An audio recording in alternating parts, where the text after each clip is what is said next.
தொடர்ந்து நம்ம ஈரான் மற்றும் இஸ்ரேலுடைய நிலவரங்களை எல்லாம் பார்த்து கொண்டிருக்கோம். இப்ப வந்திருக்கக்கூடிய ரொம்ப ஒரு முக்கியமான தகவலை பார்க்கலாம்.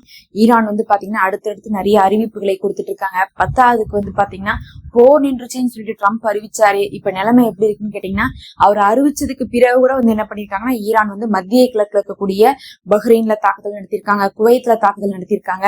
அமெரிக்காவுடைய தளங்கள் நேற்றும் பாத்தீங்கன்னா தாக்குதல் நடத்தப்பட்டிருக்கு. அதே சமயத்துல எல்லாருக்குமே ஒரு டவுட் வந்துருச்சு, இப்ப ட்ரம்ப் மட்டுமே தான் இந்த அறிவிப்பை விட்டாரா, அங்க பேச்சுவார்த்தையே போச்சா போலையா அப்படிங்கக்கூடிய நிறைய சந்தேகம் இருக்கு. இப்ப பாத்தீங்கன்னா நேத்து அவசரமாக நிறைய செய்திகள் வந்துச்சு. நம்ம அப்பவே வெளியிட்டு இருந்தோம், அப்பவே அந்த பிரேக்கிங் நியூஸ் போட்டிருந்தோம். ஆனா இப்ப பாத்தீங்கன்னா பொறுமையாக இன்னும் மேலதிகமான தகவல் வந்திருக்கு. ஃபர்ஸ்ட் இந்த அறிவிப்பு பாத்தீங்கன்னா இந்த ஒரு இமேஜ பாத்துக்கோங்க. இதுதான் பாத்தீங்கன்னா ஃபர்ஸ்ட் ட்ரம்ப் அறிவிச்சாரு. என்னன்னு அறிவிக்கிறாருன்னா, 5 நாட்கள் நாங்க தாக்குதல் செய்யறத ஒத்தி வைக்கலான் இருக்கோம். அவங்களுடைய அந்த மின் கட்டமைப்பையும் சரி, அணுசக்தி நிலையங்களையும் இன்னும் அவங்களுடைய ராணுவ தளங்களையும் 3ஐயுமே அடிக்கிறத தள்ளி வைக்கலான் இருக்கோம்னு சொல்லிட்டு ட்ரம்ப் அறிவிக்கிறாரு. அதனால ஈரான் மேல 5 நாள் நாங்க தாக்குதல் நடத்த மாட்டோம். காரணம் என்னன்னு கேட்டா, நாங்க பேச்சுவார்த்தைக்கு போயிட்டு இருக்கோம். யார்கிட்ட பேசிட்டு இருக்கீங்கன்னு கேட்டா, நாங்க ஒரு முக்கியமான தலைவர்கிட்ட பேசிட்டு இருக்கோம், ஈரானுடைய தலைவர். ஆனா அது முஜ்தபா கோமேனி கிடையாது அப்படின்னு சொல்லிட்டாரு. முஜ்தபா கோமேனி கிடையாதுன்னு சொல்லிட்டாரு, ஆனா முக்கியமான தலைவர்னு சொல்லிட்டாரு. அதே சமயத்துல பார்த்தா யார் பேசிட்டு இருக்கான்னு கேட்கும்போது விக்காஃபு குஸ்னர் தான் பேசிட்டு இருக்காங்க. அவங்க 2 பேர் தான் பேச்சுவார்த்தையில எடுத்துட்டு இருக்காங்க. ஒரு நல்ல முன்னேற்றம் வந்திருக்கு, ஒரு இணக்கமா இருக்கும். அதனால நாங்க என்ன பண்ண போறோம்னா, இப்பவே இந்த பேச்சுவார்த்தையை கெடுக்க வேண்டாங்கிறதுக்காக அவங்க முடிவெடுக்கட்டும், நாங்க சில விஷயத்த சொல்லிட்டோம், ஈரான் முடிவெடுக்கட்டும், அதனால நாங்க டைம் கொடுக்குறோம் ஒரு 5 நாள் அப்படின்னு சொல்லிட்டு சொன்ன உடனே, ஆனா நாங்க கூப்பிடல பேச்சுவார்த்தைக்கு, அவங்கதான் கூப்பிட்டாங்க அப்படின்ட்டாங்க. இது மூலமா என்ன சொல்றாங்கன்னா, இவங்க யார்ட்டையுமே சரண்டர் போல, அவங்களே கேட்டாங்க, அதனால நாங்க சரிங்கிற மாதிரி அப்படின்னு சொல்லிட்டாரு. இத சொன்னதுக்கு பிறகு மறுபடியும் என்ன சொல்றாருன்னா, அங்க பாத்தீங்கன்னா தாக்குதல் நடத்தப்பட்டா ரொம்ப ஈரான் பின்னோக்கி போயிரும், பல வருஷம் பின்னோக்கி போயிரும், அதெல்லாம் கட்டமைக்கிறது அப்படிங்கிறது அவங்களுக்கு ரொம்ப கஷ்டமாயிரும். அதனால அவ்வளவு பெரிய நஷ்டத்தை நாங்க கொடுக்க வேணாம்னு நினைக்கிறோம் அப்படின்னு சொல்லிட்டு சொல்றாரு. அவ்வளவு அக்கறை இருந்தா அந்த மாதிரி ஒரு அறிவிப்பே கொடுத்திருக்க கூடாது. என்ன அறிவிப்பு கொடுத்தாங்கன்னா, ஃபுல்லாவே அந்த ஹார்மோஸை நீங்க திறக்கலைன்னா ஈரானுடைய எலக்ட்ரிசிட்டி ஃபுல்லா கட் பண்ற அளவுக்கு உங்களுடைய பவர் சப்ளை எல்லாத்தையும் என்ன பண்ண போறோம், அடிக்க போறோம்னு சொல்லிட்டு ஒரு மேப்பை ரிலீஸ் பண்ணி இந்த இடத்துல அடிக்க போறோம்னு சொல்லிட்டு ரிலீஸ் பண்ணதே யாருன்னா ட்ரம்ப் தான். அதுக்கு பிறகு இப்ப அது நஷ்டமா இருக்கும் அவங்களுக்கு, அது அவங்களுக்கு கஷ்டமா இருக்கும், அதுல இருந்து அவங்க மீண்டு வர மாட்டாங்க, ஈரான் மக்கள் இருட்டுல இருப்பாங்க. அதனால நான் இப்ப யோசிச்சு பார்த்தேன், எனக்கே மனசு கேட்கல, அதனால பேச்சுவார்த்தை முடிஞ்சா அதை அடிக்க வேண்டாம்னு நாங்க முடிவு பண்ணிருக்கேன். 48 மணி நேரத்துல அடிப்பேன்னு சொன்னேன், ஆனா இப்ப 24 மணி நேரம் தான் ஆயிருக்கு, நான் மறுபடியும் ஒரு 5 நாளைக்கு போஸ்ட்பான் பண்ணிருக்கேன் இவரே சொல்றாரு. ஃபர்ஸ்ட் இவருதான் அடிக்கிறேன்னு சொன்னாரு, அவங்கதான் கேட்கணும். ஆனா இவரே அதை 5 நாள் போஸ்ட்பான் பண்றேன்னு சொல்றாரு. இந்த இடத்துல இருந்தே தெரியுது இவர் எந்த அளவுக்கு பயந்துருக்காரு. அதே சமயத்துல இதை பத்தி ஈரான் கேட்டதுக்கு ஈரான் தெளிவா சொல்லிட்டாங்க, no direct or indirect contact with Trump.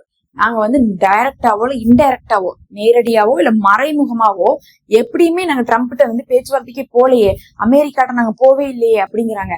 யாரெல்லாம் போலேன்னு பார்த்தா முஜ்தபா கோமேனி இல்லைன்னு சொல்லிட்டு ட்ரம்பே சொல்லிட்டாரு. அது இல்லாம அங்க முக்கியமானவங்கன்னு சொல்லிட்டு பார்க்கும்போது யார் இருப்பா, அப்பாஸ் அராச்சி அவர்கள் இருப்பாங்க, பெசக்சியன் அவர்கள் இருப்பாங்க. 2 பேருமே பேச்சுவார்த்தைக்கு போல. சரி, இவங்க 2 பேர் தான் இல்ல, பாராளுமன்றத்துடைய தலைவர், IRGC உடைய தலைவர்னு பார்த்தா யாருமே போல. அப்ப யார்கிட்டதான் பேசுனீங்க, நீங்களா ஒருத்தவங்கள்ட்ட பேசுறேன்னு சொல்றீங்க, அவங்க யாருன்னு பேரும் சொல்லல அப்படின்னு பார்க்கும்போது, அப்ப ட்ரம்ப் பேசுனேன்னு சொன்னாலும் இங்க முக்கியமாக யாரெல்லாம் ஆட்சியில இருக்கிறாங்களோ சண்டை போடுறாங்களோ அவங்க யாருமே பேசலன்னு சொன்னனால இப்ப அதுவே என்ன ஆயிடுச்சுன்னா, அந்த பேச்சுவார்த்தை நடத்தப்பட்டுச்சுன்னு சொன்னதே ஒரு கேள்விக்குறியாயிடுச்சு. அப்ப இந்த இடத்துல என்ன சந்தேகம் வருதுன்னா, எல்லாரும் என்ன சொல்றாங்கன்னா, தொடர்ச்சியாக என்ன ஆயிடுச்சுன்னா, நேத்து அந்த 48 மணி நேரத்துல ஈரானுடைய அந்த இன்ஃப்ராஸ்ட்ரக்சர், அந்த பவர் சப்ளைவே நான் அடிக்கிறேன்னு சொன்னதுக்கு பிறகு ஈரான் என்ன சொன்னாங்க பதிலுக்கு, நீ 48 மணி நேரத்துல அடிச்சுட்டுன்னு வச்சுக்கோ, நாங்க என்ன பண்ணுவோம்னா மத்திய கிழக்கு முழுவதும் அடிச்சு விட்டுருவோம். அப்படி அடிச்சுட்டா என்னன்னு பார்த்தா, ஒட்டுமொத்தமா அவங்க மத்திய கிழக்குல சவுதி, UAE, கத்தார், பஹ்ரைன் எங்கேயுமே கரண்ட் இருக்காது. அவங்களுடைய பவர் சப்ளை போச்சுன்னா அங்க இருக்க உன்னுடைய பிசினஸ், அதுக்கப்புறம் உன்னுடைய US பேஸ், அதுக்கும் கரண்ட் இருக்காது. அதுலயும் ரொம்ப முக்கியம் பாத்துக்கோங்க, இங்க இருக்கிறவங்க மாதிரி இல்ல, அங்க தண்ணி குடிக்கிறதுக்கே கரண்ட் வேணும். ஏன்னா பாத்தீங்கன்னா அங்க தண்ணிங்கிறதே ரொம்ப கஷ்டப்பட்டு அதை பாத்தீங்கன்னா கடல் நீர் நன்னீராக்கிதான் கொடுத்துட்டு இருக்காங்க.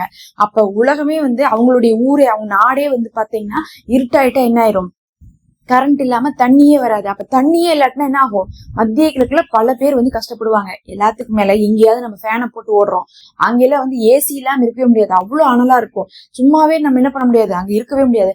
அப்படி இருக்கும்போது அவங்க நினைச்சு பார்க்க முடியாத ஒரு நிலைமைக்கு அது தள்ளப்பட்டுரும்.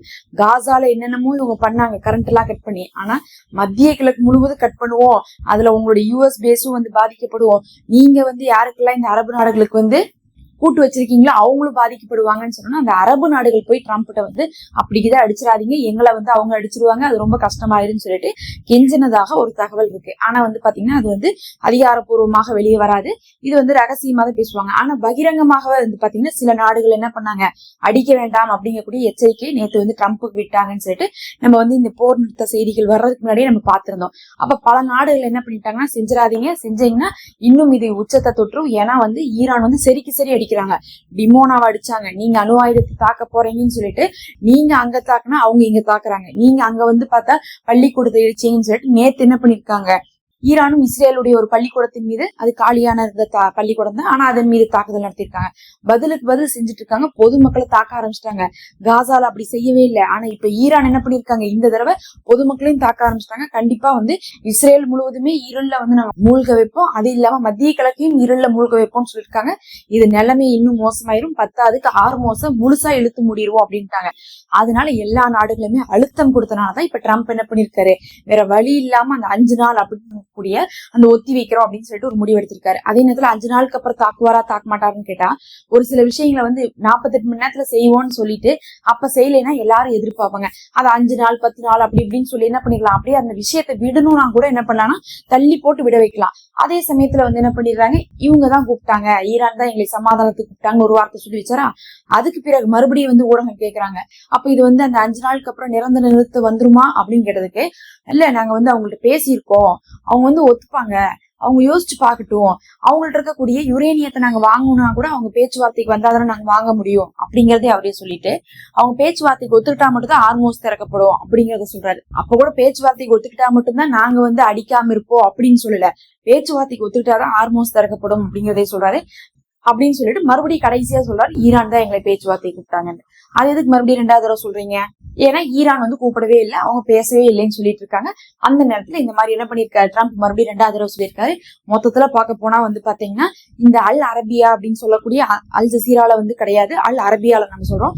அல் அரபியால மட்டும்தான் என்ன சொல்லியிருக்காங்கன்னா, அராச்சி அவர்கள் சொல்லியிருக்காங்க, initiative to decrease tension with US, அதாவது அமெரிக்காட்ட நாங்க வந்து பதற்றத்தை குறைக்கிறதுக்கான ஒரு ஆரம்பத்தை நாங்க தொடங்கி இருக்கோம் அப்படின்னு மட்டும் தான் சொல்றாங்களே தவிர, அந்த பேச்சுவார்த்தையை வந்து அறிவிச்சு கொடுத்த மாதிரியும் வந்து பேசிட்டு இருக்காங்க. நடுவுல வந்து துருக்கி எல்லாம் பேச்சுவார்த்தையில இருந்திருக்காங்க.